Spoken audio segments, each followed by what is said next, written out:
Le CAC 40 clôture la première séance du mois de décembre dans le vert. L'indice parisien gagne 1,14% à 5 581 points dans un volume d'échange légèrement inférieur à 4 milliards d'euros.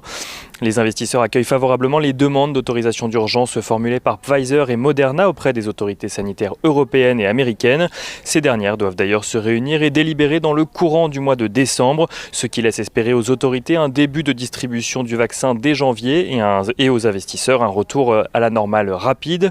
L'avis de Jérôme Powell, le président de la Fed, est cependant légèrement différent. Celui-ci estime que les perspectives économiques restent extraordinairement incertaines. Auditionné aujourd'hui par le Sénat, il a transmis son discours en avance aux sénateurs. Il pointe le défi pour les prochains mois que représente la résurgence des infections à la Covid-19. Il insiste également sur l'importance des aides déployées dans le cadre du CARES Act, dont plusieurs n'ont pas été renouvelées par l'administration Trump à la fin de l'année. Jérôme Powell affirme également que la Fed fera appel à tous les outils à sa disposition pour soutenir l'économie, sans donner plus de détails pour le moment. Sur ce dernier point, il devrait tout de même avoir la tâche facilitée par Janet Yellen, dont la nomination au Trésor a été confirmée par Joe Biden.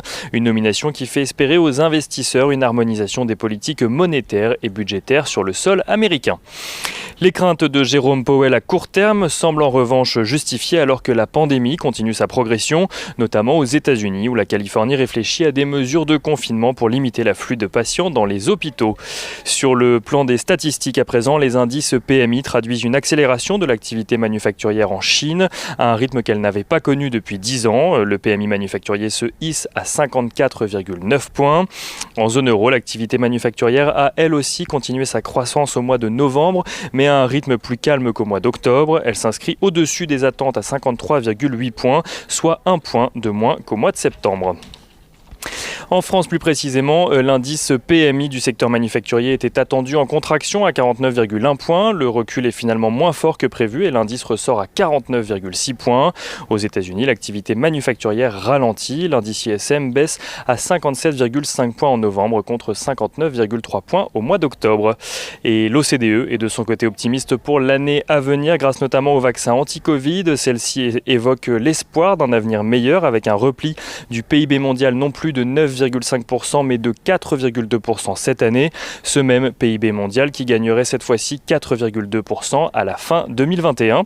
Et l'inflation enfin recule de 0,3% en novembre au sein de la zone euro, ce qui laisse espérer de nouvelles mesures de la BCE de la part de plusieurs investisseurs.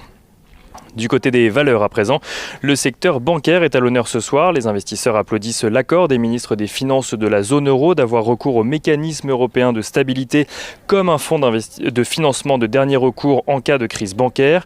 Une mesure de prévention, précisons-le, qui renforce l'euro et le secteur selon plusieurs ministres. Ipsen, de son côté, présente sa feuille de route stratégique. Le groupe compte mettre l'accent sur l'innovation externe et vise un chiffre d'affaires avec un taux de croissance annuel compris entre 2 et 5% entre 2020 et 2024. Et on regarde rapidement ce qui se passe du côté du pétrole qui recule pour se négocier juste au-dessus des $47 ce soir alors que les membres de l'OPEP+ ne sont toujours pas tombés d'accord sur les volumes de production à partir de janvier. Et on finit avec l'agenda de demain. Demain, les investisseurs pourront prendre connaissance de l'enquête ADP sur les créations d'emplois dans le secteur privé aux États-Unis au mois de novembre, mais aussi du livre beige de la Fed. Côté entreprise, Manutan International présentera ses résultats annuels.